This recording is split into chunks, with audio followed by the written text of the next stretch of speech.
ఉంటారని నేను నమ్ముతున్నాను. ప్రాముఖ్యంగా మనము ఈ శుక్రవారంలో ప్రత్యేకించి ఎందుకు కోరుతున్నామంటే దేవుడి చనిపోయే ముందు తన చివరి పలుకులు 7 వచనాలను మనం ధ్యానం చేస్తున్నాం. సాధారణంగా చూస్తే మనం ఎవరైనా చనిపోయినప్పుడు వాళ్ళు చెప్పే మాటలకి ఎంతో వాల్యూ ఇస్తాం. మన తల్లిదండ్రులు మన తాతలు కానీ చనిపోయినప్పుడు కొన్ని బాధ్యతలు కానీ వారు నేర్చుకున్న పాఠాలు మనకి చెప్తారు. సో చనిపోయే ముందు చెప్పే మాటలకు ఎంతో విలువ ఉంటుంది. అండ్ దాంట్లో వాళ్ళు ప్రాముఖ్యంగా వాళ్ళు ఎటువంటి స్వార్థపూర్వకమైన మాటల్ని చెప్పరు, కానీ వాళ్ళ జీవిత అంతంలో నేర్చుకున్న విషయాలను వాళ్ళు చెప్తా ఉంటారు. మనం ముఖ్యంగా మనం ప్రభువు అయిన యేసుక్రీస్తు ప్రభుని దేవునిగా కొలుచుకుంటాం కదా. అట్లాంటి దేవుడు చనిపోయే స్థితిలో ఉన్నప్పుడు ఆయన పలికిన మాటలు ఇంకా ఎంతో విలువైనవి కదా. సో 4వ మాటగా మనం ఇక్కడ చూసుకున్నట్టయితే ఏలి ఏలి లామా సబక్తా, నా దేవా నన్ను ఏల చేయి వినిపించింది. ఇది దేవుడు పలికిన మాట కాదు, కానీ బిగ్గరగా కేక వేసిన మాట. కేక వేయడం అంటే అది ఒక ఆవేదనతో చెప్పినవి. ఇప్పటి వరకు మనం ధ్యానం చేసుకున్న 3 మాటలు అవి ఎంతో వినయంతో ఎంతో తన బాధ్యతను నెరవేరుస్తూ ఉన్నది. కానీ ఇది దేవుడి యొక్క ఆవేదనను మనం ఎంతగానో స్పష్టంగా క్లియర్గా చూడగలుగుతున్నాం. సో ఈ మాట పలికిన 7 మాటల కల్లా కొంచెం మర్మం కలిగిన మాటగా నేను భావిస్తున్నాను. ఎందుకంటే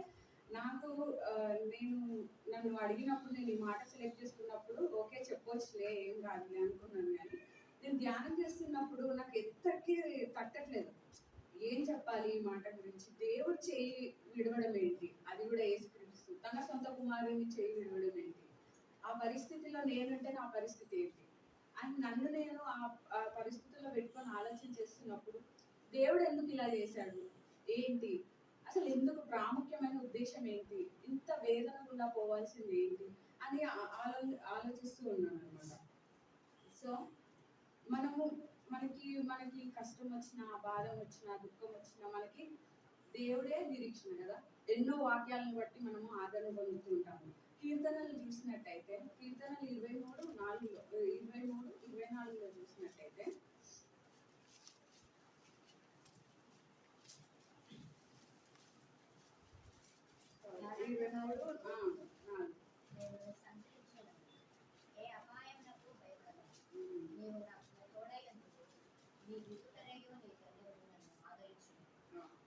సో గాఢాంధకారపు లోయలో నేను సంచరించినను ఏ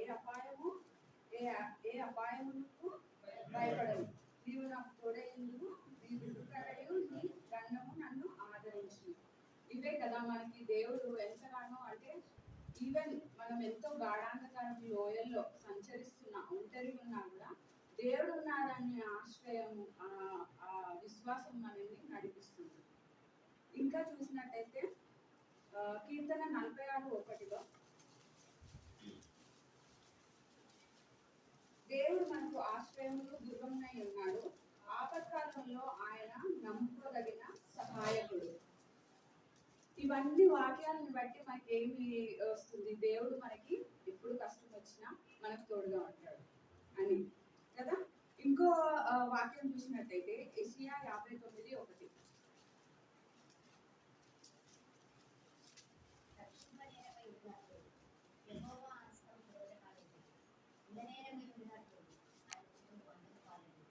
రక్షించనేరకుండునట్లు యెహోవా హస్తము కొరచ కాలేదు, విననేరకుండునట్లు ఆయన చెవులు మందము కాలేదు.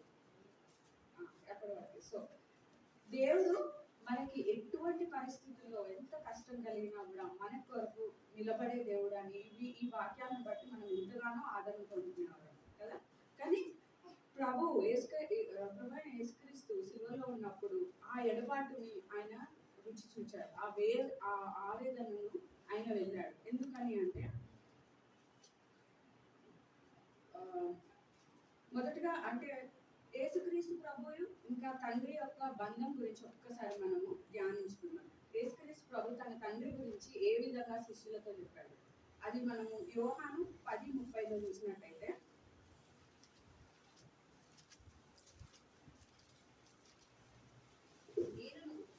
తండ్రితో ఏకమై ఉన్నామని వారితో చెప్పాను. నేను తండ్రిని ఏకమై ఉన్నాము. వారి సంబంధం ఎలా ఉంది? ఏకంగా ఉన్నారని చెప్పి యేసుక్రీస్తు చెప్తున్నారు. 14:10 యోహాను 14:10 తండ్రి యందు నేను, నా యందు తండ్రి ఉన్నామని నీవు నమ్ముటలేదా? నేను మీతో చెప్పుచున్న మాటలు నా యంతట నేనే చెప్పుటలేదు. తండ్రి నా యందు నివసించుచు తన క్రియలు చేయుచున్నాడు. తండ్రి నా యొద్ద నివసించుచు క్రియలు చేయుచున్నాడు. ఎంత అన్యోన్య సంబంధం కదా తండ్రి కొడుతుంది. ఆయన జీవించిన కాలం అంతయు తండ్రి యొక్క ఆదరణను, ఆయన మేలును ప్రజలకు, శిష్యులకు వివరిస్తూ గడిపి ఉన్న దినాలు. సో అత్యంత సన్నిహిత సంబంధం కలిగి ఉన్నారు వీరు. తండ్రి కొడుకు పట్ల ఉన్న సంబంధం వివరిస్తూ ఏమని చెప్తాడు? యేసుక్రీస్తుని బట్టి తండ్రి ఏం చెప్పాడో ఒకసారి చూద్దాం. మత్తయి 3:17 ఇదిగో ఈయనే నా ప్రియ కుమారుడు, ఈయన నందు నేను ఆనందించుచున్నాను. ఒక శబ్దం ఆకాశం నుండి వచ్చింది. ఇది తండ్రి కుమారుని విషయమై పలికిన పలికి. ఇది అన్ని వివరణలు చూస్తుంటే మనకి ఏమర్థమవుతుంది? వీరిద్దరు ఎంతో ప్రేమానురాగాలు కలిగి ఉన్నవారు. కానీ పరిస్థితి ఎలా వచ్చాయంటే, ఎడబాటును యేసుక్రీస్తు ప్రభు తండ్రి అని కూడా చెప్పకుండా ఏలి ఏలి లామా సబక్తాని కేక. అంత అన్యోన్య బంధం ఒకసారి తెగిపోయినప్పుడు, విడనాడినప్పుడు, అది ఎవరికైనా, మనకైనా, మానవులకే ఇంతగా ఉంటుంది వేదన. యేసుక్రీస్తు ప్రభు పునాదులు వేయబడక ముందే తండ్రితో నివసించి ఉన్నాడు పరిశుద్ధాత్మ దేవుడు. మనం చూసినట్టయితే ఆదికాండంలో 1వ అధ్యాయంలోనే 26వ వచనంలో ఏమని ఉంటుంది? దేవుడు మన పోలిక చొప్పున నరులను చేయండి. మనము అనే మాటకు అర్థము తండ్రి అయిన దేవుడు, కుమారుడైన దేవుడు, యేసుక్రీస్తు పరిశుద్ధాత్మైన దేవుడు. సో వీళ్ళు పునాదులు వేయబడక ముందు నుంచి ఇప్పటి అంటే శిలువ ముందు వరకు కూడా ఎంతో సన్నిహిత సంబంధం కలిగి ఉన్నారు. కానీ శిలువలో ఏమైందంటే, మీకు అందరికీ తెలిసిన విధంగానే మన పాపాల నిమిత్తము, మన పాపము యేసుక్రీస్తు ప్రభువు వారి మీద మోపబడినందున ఆ ఎడబాటు కలిగి ఉన్నది. అందుకే యెషయా 59:2 చదివితే,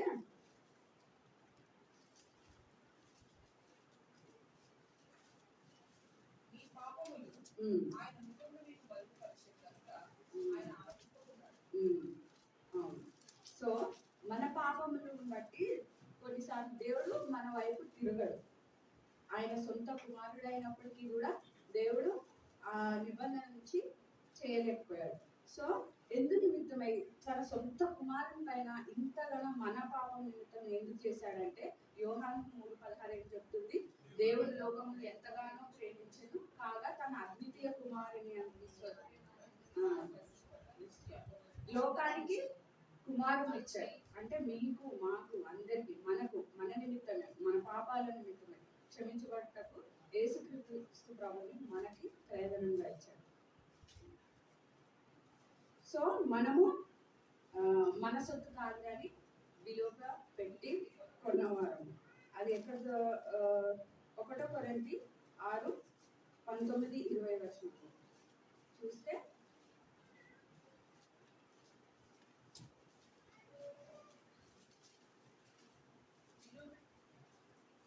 మీ దేహము దేవుని వలన మీకు అనుగ్రహింపబడి మీలోనున్న పరిశుద్ధాత్మకు ఆలయమైనదని మీరెరుగరా? మీరు మీ సొత్తు కాదు, విలువ పెట్టి కొనబడిన వారు కనుక మీ దేహముతో దేవుని మహిమపరచుడి. ఈ వచనం చూసినట్టయితే విలువ బట్టి మనం కొనబడతాం. ఎంత విలువ! తండ్రి కుమారుని యొక్క బంధము ఎడబాటు అయ్యేంత విలువతో మనం కొనబడ్డాం. సో మనము అట్టే విధంగా, అంటే మనని ఇప్పుడు మనం కొనుక్కున్నప్పుడు మనము స్నేహితులంగా మనని ఒప్పుకోలేదు దేవుడు, కానీ మనం కూడా దేవుడికి కుమారులంగా, కుమార్తెలంగా ఎంచబడి ఉన్నాం. ఎలాగైతే అన్యోన్యంగా యేసుక్రీస్తు ప్రభు పరిశుద్ధాత్మ దేవుడు, తండ్రి అయిన దేవుడు ఎట్టి సంబంధం అయితే కలిగి ఉన్నాడో, మనం కూడా మన ఈ లోకరీతిగా జీవిస్తున్నప్పుడు మనం కూడా అత్యంత సన్నిహితమైన సంబంధంతో దేవునితో నడవాలనేది దేవుని ప్రథమ ఉద్దేశం.